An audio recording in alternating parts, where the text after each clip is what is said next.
drop quickly into that light we talked about, the message of hope. Intermittently, I would like you to also remind Nigerians of some habits that is ingrained that we can do away with. But let's leap forward. You know, we've seen some methods that have been utilized over time to try to mitigate, but still we see that every year people have reason to fear. When the rain starts, it's heart in mouth. Will it come to our home this year? What can we do better?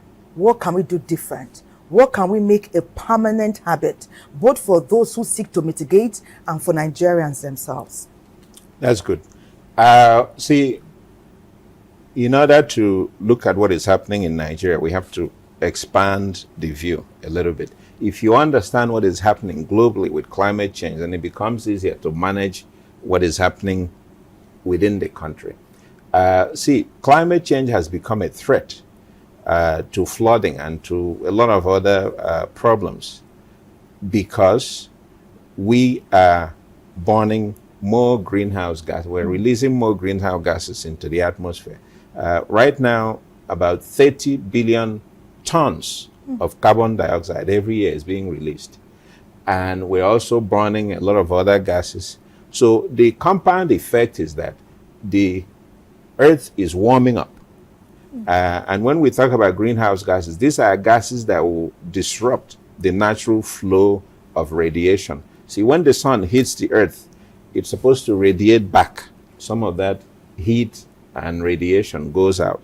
But when you now have these gases, they serve as a blanket, keeping the heat trapped. And that's what we call global warming and climate. So these gases have formed a blanket, an unnatural blanket. Some of those gases are also stripping away the natural blanket, the ozone layer. That's the one that God put there for us to help us. We're stripping away the ozone layer. We're now putting our own blanket, which is artificial, and it's warming up the planet. So as the planet is warming up, it's melting the ice, the Arctic ice, which has always been there to balance the weather systems. So the ice is very big. If you're looking at it, the Earth as a football in your hand, the top portion, you will see it just white, usually white. That white is ice.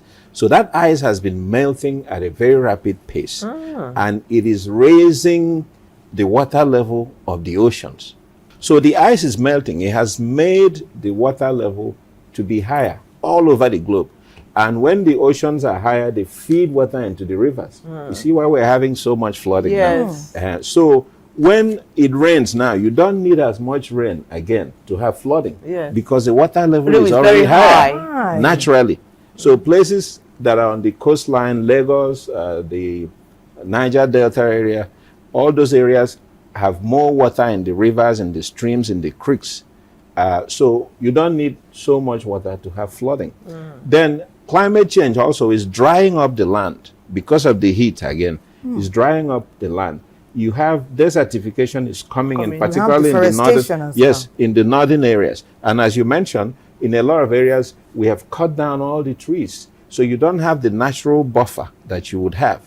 So when you have dry land, when you have rain, instead of the rain absorbing into the soil the way it should, it runs off. That's what we call flash flooding. So that's why you see a lot of flooding in the northern part of the country now, because the ground is very dry.